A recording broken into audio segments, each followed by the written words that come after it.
Bloomberg World Headquarters in New York to our TV and radio audiences worldwide. I'm David Weston. Welcome to Balance of Power, where the world of politics meets the world of business. On the brief today, Cara Ricadana on those surprising jobs numbers, Anne-Marie Hordern in Vienna on her conversation with the Saudi oil minister about those surprising production cuts announced today by OPEC. And from Washington, Anna Edgerton on the expected timetable for impeachment. So, Carl, you had a high estimate, actually. It beat your high estimate, the jobs numbers. It beat everyone's high estimate. It was above the top end of the forecast range. So November is a month that tends to come in on the hot side relative to trend. So that was why we were above consensus.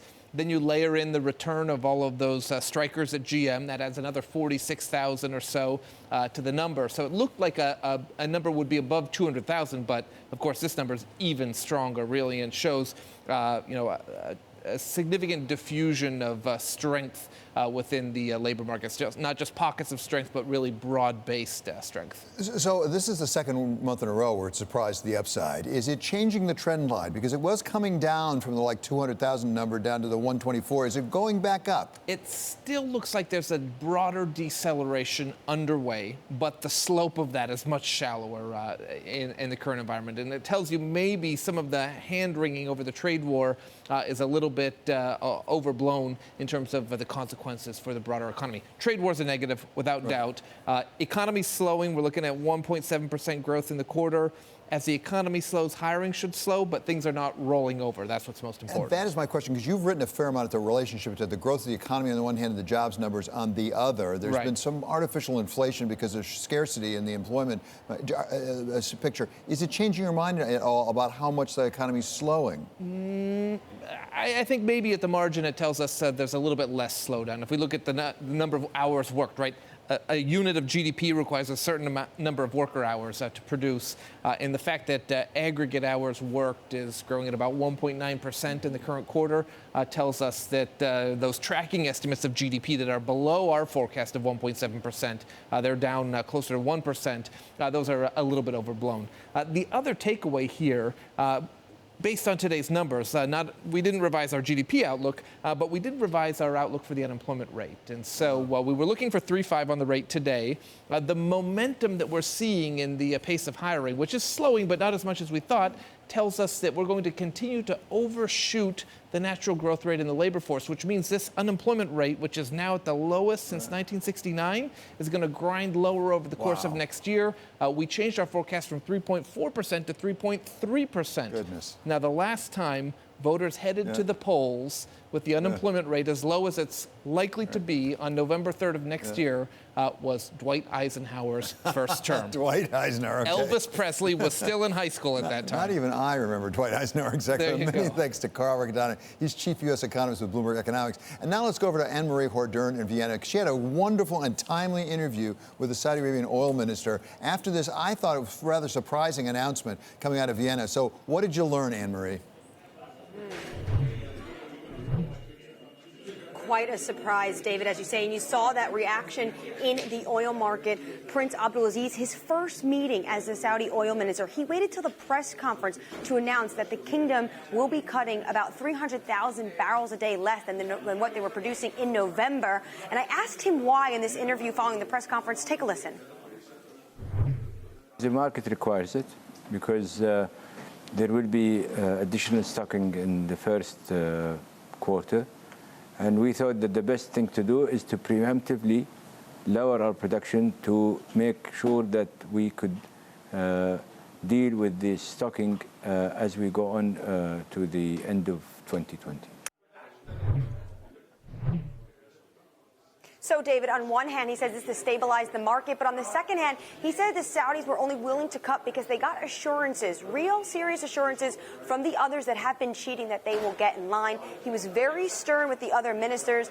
Even at the press conference, we saw the Nigerian and Iraqi ministers come out and join the group. That really doesn't happen at the main OPEC meeting. And I think it was a signal to the market that they had collaborative talks. It remains to be seen, though, if the cheaters will and actually get in line. And we see physical barrels removed from the market. But we do know that the Saudis are willing to cut more, David, and obviously you saw that in the price of Brent and WTI. Yeah, that really is the question. And the Saudi administrator said to you, Anne-Marie, that we've turned the page. We'll find out whether they really turned the page or not. Many thanks to Bloomberg's Anne-Marie Hordern over in Vienna for her terrific reporting today. And now we go to Anna Edgerton in Washington for an update on impeachment. We're on sort of a forced march, as it were. Nancy Pelosi, the Speaker of the House, has said we're going to get this thing done. Where are we in the process? That's right, in a very quick march. Nancy Pelosi said yesterday that they will move forward with articles of impeachment, that she's asked her committee chairman to go ahead and make those recommendations and start drafting those articles. Now, there are only 2 weeks left in December before Christmas by the time we get back next week. So it looks like we could have a vote on the House floor on articles of impeachment next week or the following week. Okay, and as a practical matter, what are the hearings that are left to be held? I mean, what are they going to hear? There's going to be one more hearing in the Judiciary Committee for sure. So that will be on Monday starting at 9 a.m. And they'll go over some of the evidence that's been gathered, mainly in the House Intelligence Committee. And that'll be kind of the last chance to make the case to the American people before Democrats and Republicans are asked to take this very consequential vote on the House floor. Is there any sense of the timing in the Senate? If, in fact, they do get bills of impeachment out, voted on before Christmas, when will they likely have a trial? We have a State of the Union address, by the way, in January as well.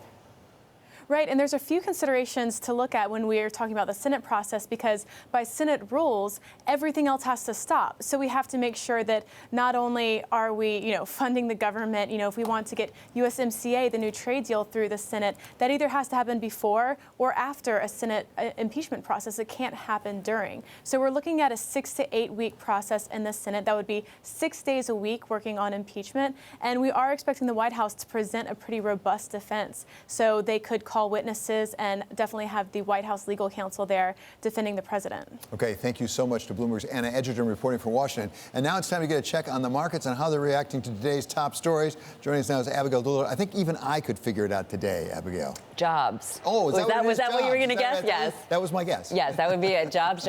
But something else really stands out about today. In fact, two things. First of all, right now the S&P 500 is up about 1%. If it can close that high, it will be the first 1% move in almost 40 days. We've been in this stretch of very small moves, climbing that wall of worry, but again, a relatively big gain. The other thing I'd like to point out is we're getting this big gain. It's not related to trade, so investors caring about something else. We're finally looking past trade, at least right now, to the fundamentals. That much hotter jobs report that you and Carl Riccadonna were talking about really being cheered, and it seems to confirm one of the assessments of the earnings season, the last earnings season. While it was a slight dip, another recession, we're likely to come out of a earnings recession, so perhaps the fourth quarter to be reported in January would be a little bit better than folks are expecting. But you point to a really interesting interconnection between the jobs numbers, and particularly wages and earnings, because sometimes when your wages go up, it squeezes your margins and can actually hurt your earnings. That's an interesting point, and I have not read too much yet about the idea that margins will be squeezed by earnings going up. But I think that right now, in terms of stocks going higher, it's just the sentiment that the American job machine is healthy and it's working.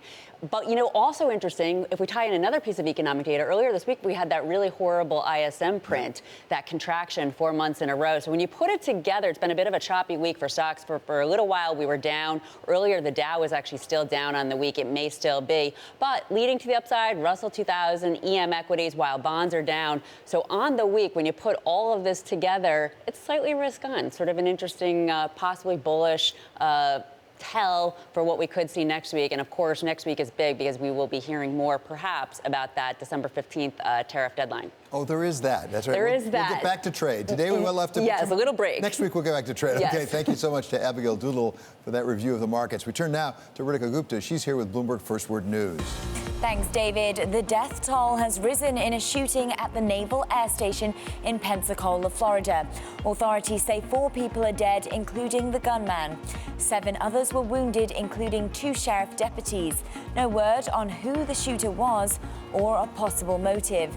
It's the second shooting this week to take place on a Navy base.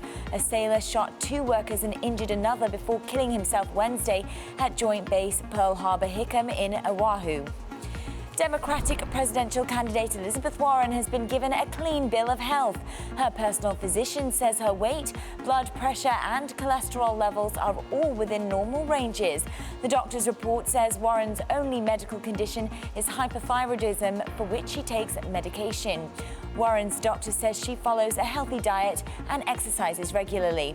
The 70-year-old is the only top-tier candidate to release medical records so far.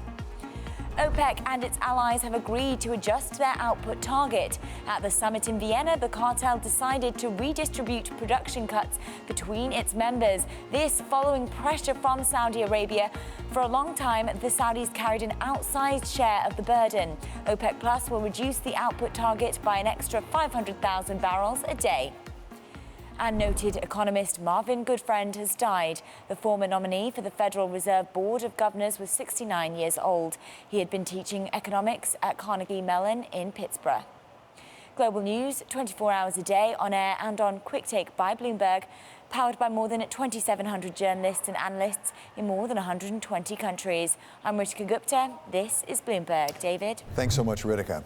Coming up, what those strong jobs numbers could mean for U.S. policy. We talk with PIMCO's Libby Cantrill. That's coming up next. This is Balance of Power on Bloomberg Television and on radio.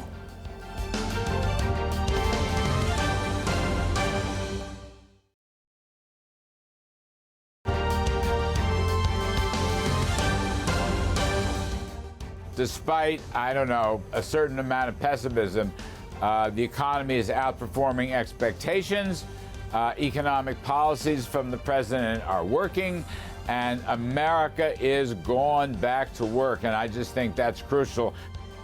That was National Economic Council Director Larry Kudlow speaking earlier to Bloomberg. We welcome now Libby Cantrill, Head of Public Policy at PIMCO. So welcome, Libby. Obviously, these jobs numbers surprise the upside really across the board. Yeah. What do you read into them? How significant are they? Yeah, I mean, look, it's only one job report, so you have to put it in context, and there's some temporary factors that were invariably infecting it, including the GM strike. But this is a good job report, and I think that especially going into sort of this last mile of the trade negotiations, this is likely to embolden the administration in terms of what their perceived negotiating leverage. So, and it's a great talking point for the president in terms of going into 2020. So, from a White House perspective, this is really unequivocally positive. What's driving them? Do we know? I mean, we don't have the tax cuts anymore, so what is it that's driving it looked them? like, well, as it relates to sectors, it looked like the healthcare sector was stronger than what folks had estimated. It looks like some of the luxury services sector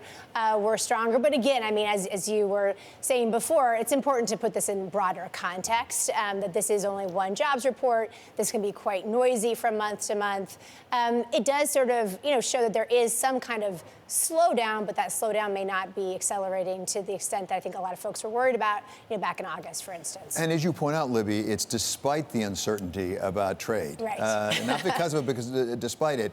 Might it really affect the president's negotiating position? Do we know where we are in U.S.-China trade? Yeah, well, look, I think there's a lot of back and forth, and like there should be, honestly. And we've, in some ways, seen this movie before. We've been in sort of the last 10% of the last stretch of trade negotiations with China back in the spring. That's sort of where we are again.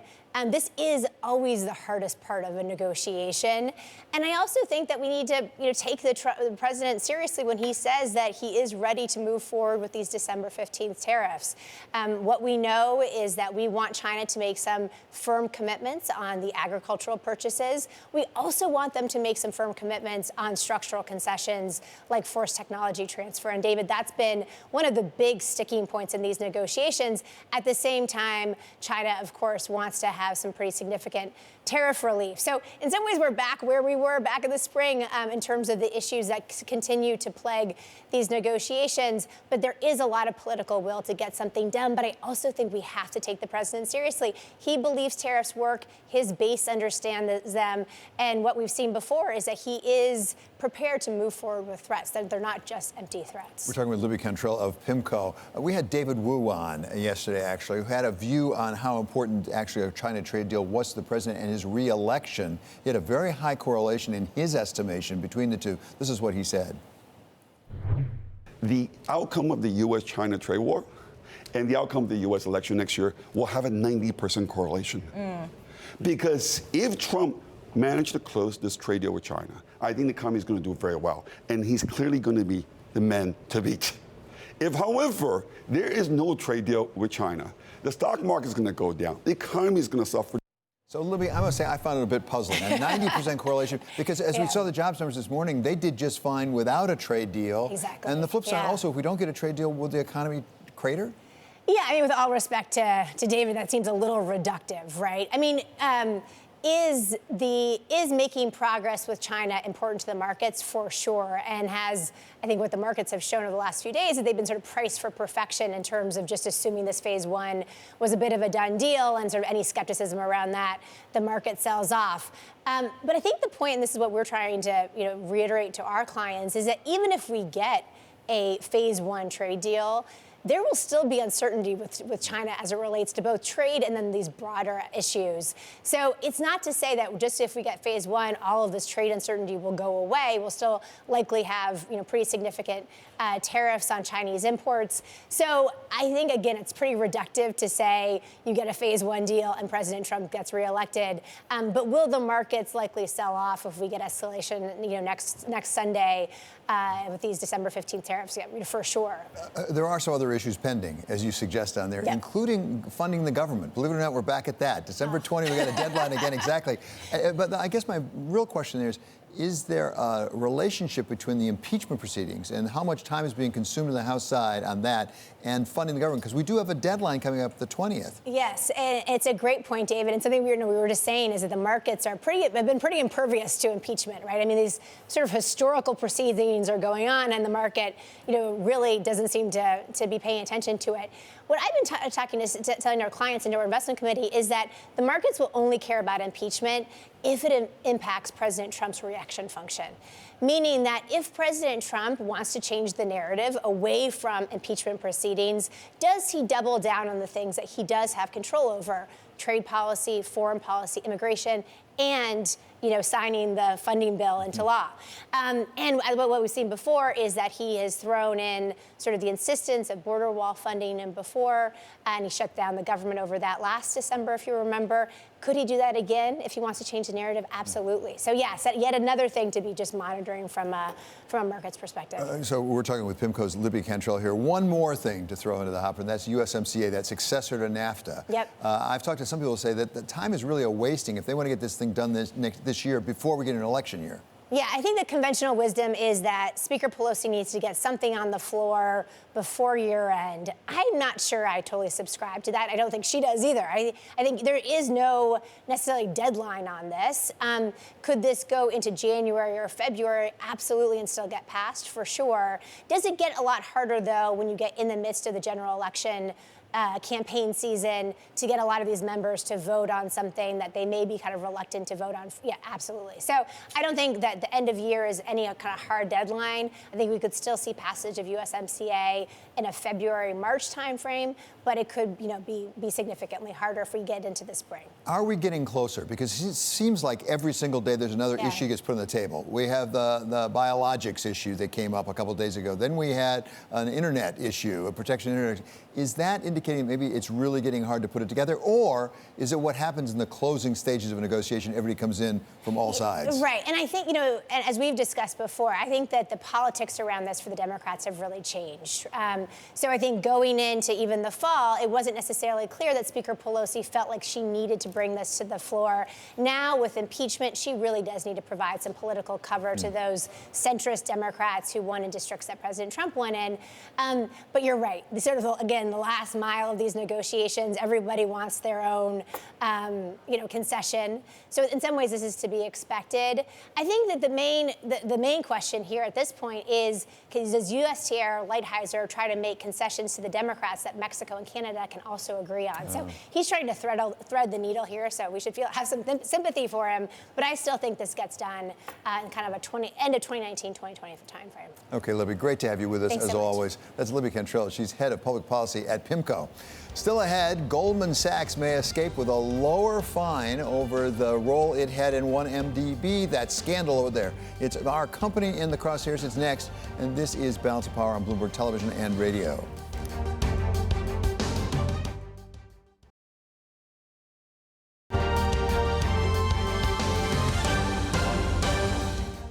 This is Balance of Power on Bloomberg Television and on radio. I'm David Weston. It is time now for the stock of the hour. Goldman Sachs is heading for its best day since June, popping nearly 3% on reports that the bank could pay less than $2 billion to United States officials over that 1MDB scandal. Kaylee Lyons is here with more. So $2 billion sounds like a lot to me, but I guess it's better than they thought. Right. I mean, it's still a big chunk of change, but it's far less than what the worst case scenario some analysts feared. I mean, you had Citigroup thinking the fine could be as much as $9 billion for this. So, of course, this is far less than that. That's why the market's taking it well today. But just a refresher, I mean, this was a very global scandal. It weighed on Goldman Sachs' shares for the better part of the past year. It essentially was that they helped 1MDB raise money. A lot of it later went missing. It was about $6.5 billion in bond sales, and they got $600 million in underwriting fees from that. And so what the authorities here in the U.S., that includes the Fed, the DOJ, and the SEC, are apparently discussing, according to this Bloomberg scoop, is a settlement between $1.5 and $2 billion. That's what they've been discussing in recent weeks. It's not final,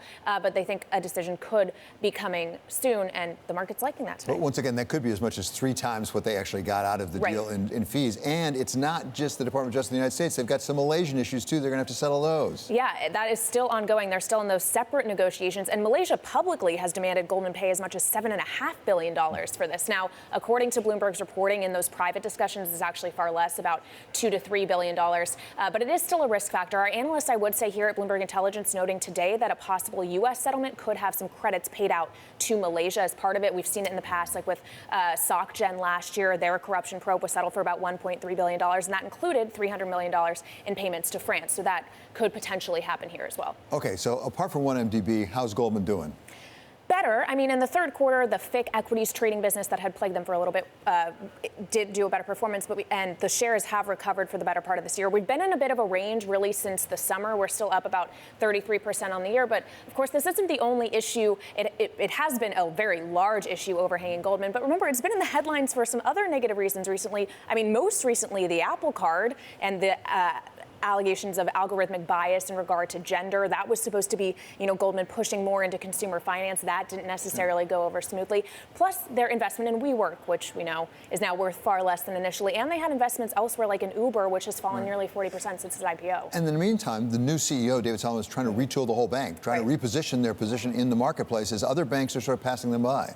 Right, and consumer facing is a big part of that. But then it also comes to this question in regard to 1MDB about building back the reputation. I mean, it's in Goldman's interest at this point to settle with U.S. officials, as with Malaysia, because you want to get this out of the headlines, because the longer it's in the court of public opinion, the more damage it can do to your reputation. But maybe it's a step forward in that today. It's not been pleasant for Goldman, it's fair to say. Okay, thanks so much to Bloomberg's Kaylee Lyons. Up next, a phase 1 trade deal between the United States and China appears to be heading toward a collision with congressional action to sanction China on human rights issues. We talk with former U.S. Ambassador to China, Max Baucus. That's next on Balance of Power on Bloomberg Television and on radio.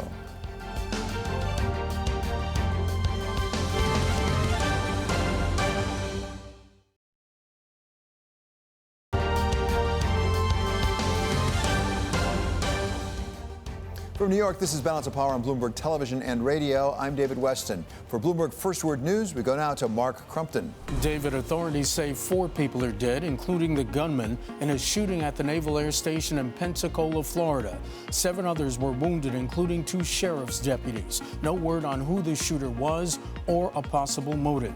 It's the second shooting this week to take place on a naval base. A sailor shot 2 workers and injured another before killing himself Wednesday at Joint Base Pearl Harbor Hickam in Oahu. Frustrated travelers are facing the second day of a transit strike. Unions are protesting French President Emmanuel Macron's plans to revamp the national retirement system. Most French train stations were at a halt, including Paris subways. Some major tourist attractions were forced to close. On Thursday, police fired tear gas and protesters set fires, but most demonstrators were peaceful. The new leaders of Germany's Social Democratic Party are signaling a willingness to stick with Chancellor Angela Merkel's government. However, they want a list of demands to be met. These include an increase in the minimum wage, additional investments, and tougher action on climate change. Meanwhile, Chancellor Merkel said she felt, quoting here, deep shame today during her first ever visit to the grounds of the former Nazi German death camp of Auschwitz-Birkenau. Adolf Hitler's regime murdered more than 1 million people at that site. Merkel vowed that Germany would not tolerate anti-Semitism and told those gathered, including some former Auschwitz inmates, that the history must be told over and over again. Global news 24 hours a day on air and at Quick Take by Bloomberg, powered by more than 2,700 journalists and analysts in over 120 countries. I'm Mark Crumpton. This is Bloomberg. David? Thanks so much, Mark. The head of the president's National Economic Council, Larry Kudlow, told Bloomberg earlier today that trade talks were moving ahead very nicely with China and that he didn't think the action taken to impose sanctions related to Hong Kong unrest is going to affect those talks. Welcome now Max Baucus, who served as U.S. ambassador to China after 36 years in the United States Senate, including as chair of the Finance Committee. Mr. Ambassador, thank you so much for being with us. You bet, David. First of all, give us your sense of where U.S.-China trade talks are right now. I think we're getting closer to a deal. Just yesterday, China cleverly announced it's going to buy some more soybeans and buy some more pork. I think that's a signal that they want the talks to continue. I certainly hope that they conclude. What about this question of the possible relationship between the trade talks on the one hand, the economics on the other hand, with the human rights issues on the others? This has been percolating around the world for some time. We talked with Senator Rick Scott of Florida yesterday, and I asked him whether the two should be connected, and he said basically he thought they should be. This is what he said. If you look at the fabric of this country, we stand up for people. We stand up for the little guy. We stand up for the people that are oppressed. That's what this country's made of. I just don't think we can just say, oh, we don't care about 1 million people in prison for their religion. So what about it, Mr. Ambassador? Should they be linked? Should there be a connection between human rights on the one hand and commerce on the other? Well, I agree with Senator Scott that certainly the United States should stand up for human rights because we are the only country in the world who can. And people around the world do look up to America. The Chinese people do too. They appreciate it when the United States speaks openly and clearly about human rights. However, I think that it's not wise to link the Hong Kong situation with the trade talks. They're very different. And the more we start to link, the more it confuses the issue. It makes it more difficult to get an agreement. They're separate. We can deal with trade on a trade basis during the trade talks. Then let's also deal with Hong Kong and Xinjiang, the Uyghurs out in Xinjiang province, separately. And I think it helps more when we work with other countries on human rights. When we just do it alone, unfortunately, China then takes advantage of that and then does a deal with other countries. You think that we're making progress, quite possibly, in U.S.-China trade talks, which would be good. That's the phase one, which is a fairly modest agreement. It seems like it will be. Tell us about the overall relationship, because the whole reason we went through all this was to form a more constructive relationship over the long term with China. Are we headed in that direction? Well, the first date's going to be December 15th to see whether President Trump goes ahead with his tariffs. Hopefully he won't, because there'll be some kind of interim deal. And if it's an interim deal, then President Trump could say, hey, I got a deal. And also he can say to the hawks, well, gee, there's more coming later. Frankly, I think a trade deal is really not the big question. The big question really comes down to national security. We may get a trade deal on the tariffs that Trump initiated, so-called Section 301 tariffs, to try to get China to change its structure so it would subsidize and it wouldn't engage in IP theft or technology transfers. I don't think is working very well. I don't think China is going to do very much there. So there could be a kind of a papered over agreement later on those issues. But the real question is later, frankly. It's Huawei, it's ZTE. It's all these issues that revolve around national security that very much cause a lot of angst in the United States. We're talking with Max Baucus, the former ambassador to Beijing for the United States and also former chair of the Senate Finance Committee. Let's take up with Huawei, for example, ZTE, things like that. Can we really exclude Chinese companies like ZTE, like Huawei from the United States and have integrated commerce in this new digital world? Because they're really of the essence. It's very, very difficult. Major American chip manufacturers like Qualcomm, for example, and Intel, sell a lot of chips to China. And Huawei buys a lot of those chips. So it's very important for a lot of American companies, high-tech companies, to do well, to keep selling chips to Chinese companies. On the other hand, we are concerned. What's Huawei going to do with those chips? What's it going to do as it develops 5G? The answer, I think, frankly, is to sit down with our tech people, figure out, okay, how can we, with software and with hardware, decide which Huawei products are okay, which Huawei products are not? And let's have a discussion, and let's dig down and try to figure out how we work out some kind of a compromise. How much of the problem is inherent in the relationship between the government and business in China and how different it is from the West? That is to say, do we have to assume that if the chips, so to speak, were down, the Chinese government would actually deputize Chinese tech companies? You know, they could, but let's be honest. both countries spy on each other. If push comes to shove, the United States government could say to an American technology company, hey, we need a little help here with our national security. So these things are, to be honest, have to be worked out rationally and carefully. The big problem here, though, is China is a country which does not respect rules of the road as much as does America. That's who China is, and that's who we are as Americans. And we have to recognize that and figure out how to, therefore, deal with China. And I think the answer to that is you got to stand up to China. You got to be firm. You say, we're not going to let you, China, cross this line. And at the same time, we work with our allies so that China cannot divide and conquer. That's what's needed. From the man who knows the place. Okay, thank you so much. That is Max Baucus. He's former U.S. ambassador to China. Coming up here, the United States is the most charitable country in the world. But is charity enough?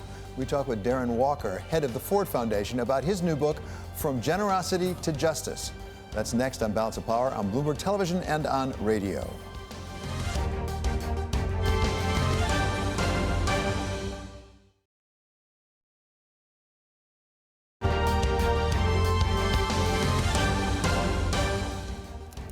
This is Balance of Power on Bloomberg Television and on radio. I'm David Weston. Americans gave over $400 billion to charity each year, about 3% of their collective income, and that's more than any other country in the world. But our next guest says it's not just how much we give, but how we give it and for what. Darren Walker is the president of the Ford Foundation with assets of some $13 billion devoted to the cause of social justice. Darren is also the author of a new book, From Generosity to Justice, A New Gospel of Wealth. And welcome back to Bloomberg for today's conversation in chief. Great to have you here, Darren. Happy to be here, David. So it's a fascinating book, a provocative book in some ways. What provoked you to write it? Well, I've always been inspired by Andrew Carnegie and his 1889 seminal essay entitled The Gospel of Wealth, which in many ways outlined the tenets of American philanthropy upon which the great titans of industry built their foundations. Morgan, Rockefeller, Ford, Mellon. And I've always been interested in the history of these great men and what they created, and how lucky I am today to lead the foundation created by Henry and Edsel Ford in 1936. And whether it's Henry Ford or whether it's Andrew Carnegie, they did great things with their wealth. I mean, really a lot of good has been done. But you quote actually Andrew Carnegie at one point in your book in a very sort of condescending way about, of course, we need to give away the money because we know how to do it better. And that's one of the things you take on and say that's not necessarily the right way to do it. We shouldn't assume that we know better than the people who are in need. Well, Carnegie believed that men like him and Rockefeller were endowed with special qualities that gave them the right to decide what the priorities for the public should be, and gave them a special insight on how to actually solve these problems. I think today, 125 years later, we know more about the problems and solving the great challenges of the world. And part of what we know is that if we are to actually solve these problems, we need to listen to and get proximate to the communities and the people who are closest to them. Which leads us to one of the tenets that you have in your book for sort of reforming of philanthropy is perspective, having the right perspective, but also to another, which is humility, having humility in our giving.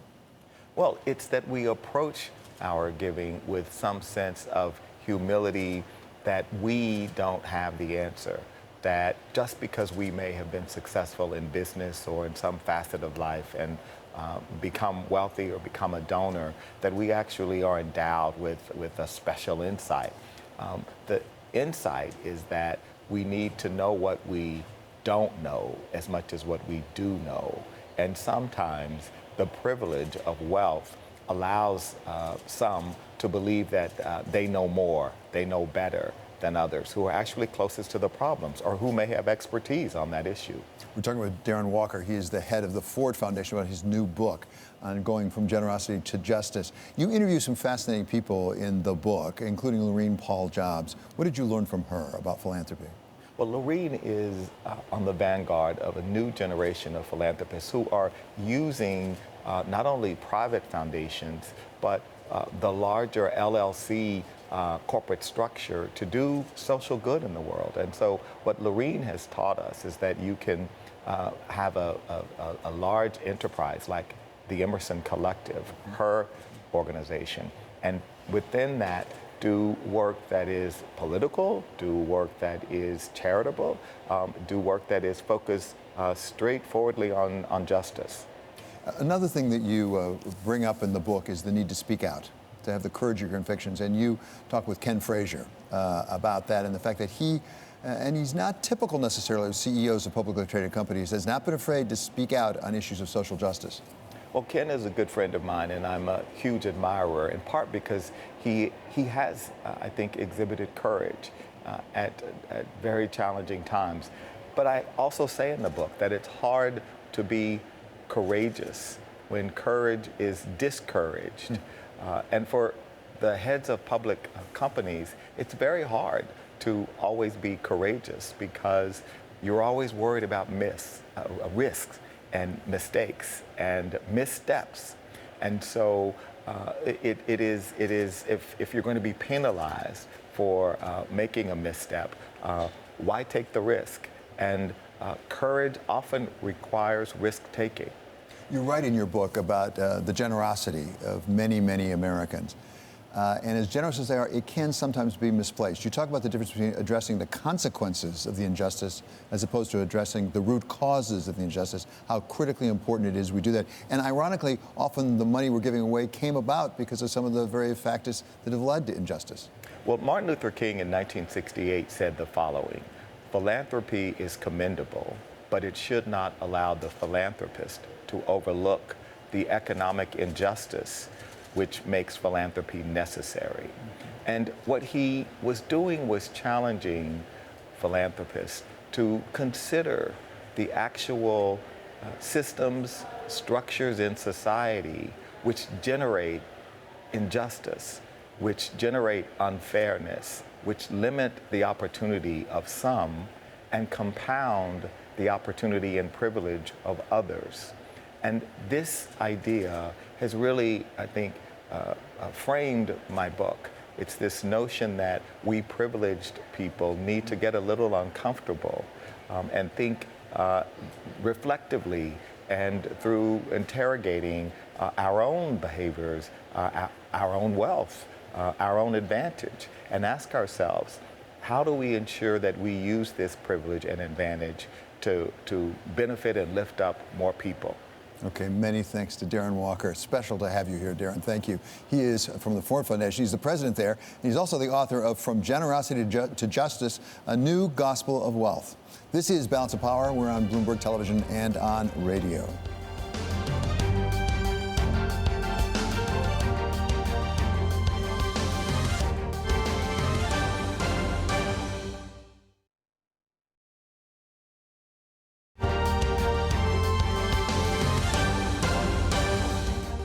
World leaders caught on camera laughing about President Trump. Several world leaders mocking President Trump. They're laughing at him. The world sees Trump for what he is: insincere, ill-informed, corrupt, dangerously incompetent, and incapable, in my view, of world leadership. And if we give Donald Trump 4 more years, we'll have a great deal of difficulty, if ever, being able to recover America's standing in the world and our capacity to bring nations together. That was Joe Biden's most recent ad, pulled together quickly in response to that awkward open mic moment over at the NATO summit this week. Welcome now our politics editor, Wendy Benjaminson, coming to us from Washington. So we're always reluctant to play political ads. It's one side's point of view, but put aside the merits of what's being said. Does it say something about Joe Biden's campaign? He could pull that together that effectively, that quickly. Yes, I think it was. It was also interesting in that that ad didn't air anywhere. He tweeted it. And left it up to free media, including us, MSNBC, CNN, everybody who's played it, to put the ad on and to write about it. So it was an economic use of campaign resources to do it that way. But yes, I think they had a lot of it put together and then, Prime Minister Justin Trudeau sort of handed them the plug they needed to put it out. And I wonder also, Wendy, whether it may indicate a way in which foreign affairs, which typically are not major issues in presidential campaigns, could come back in just in terms of our stature around the world, quite apart from how you feel about individual foreign policy decisions. That's right. I mean, the NATO meeting this week prompted some interviewers to ask Elizabeth Warren about it.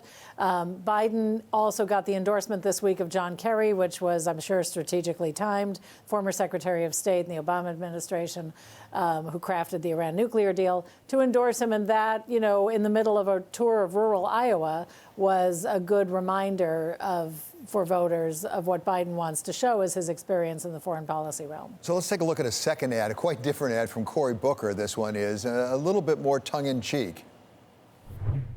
He's a Rhodes Scholar, a successful mayor, a real leader to bring Democrats together. No, not that guy. It's Cory Booker. Cory will fight the NRA because he sees the carnage of gun violence up close. He'll legalize marijuana, ending the failed war on drugs, and expand affordable health care access. There's only one Rhodes Scholar mayor who really has what it takes to beat Donald Trump, and it isn't this guy. It's Cory Booker.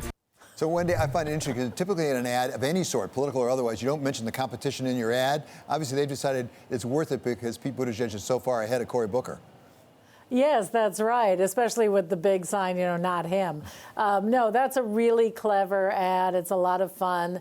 And it points to the fact that Pete Buttigieg is getting a lot of attention for being a Rhodes Scholar and a mayor, which is pretty much, besides that and being a veteran, those are his qualifications to be president. Cory Booker has more, but he's also a Rhodes Scholar and a mayor. And I think Booker is making a not so subtle suggestion that Buttigieg gets points for those because he's white.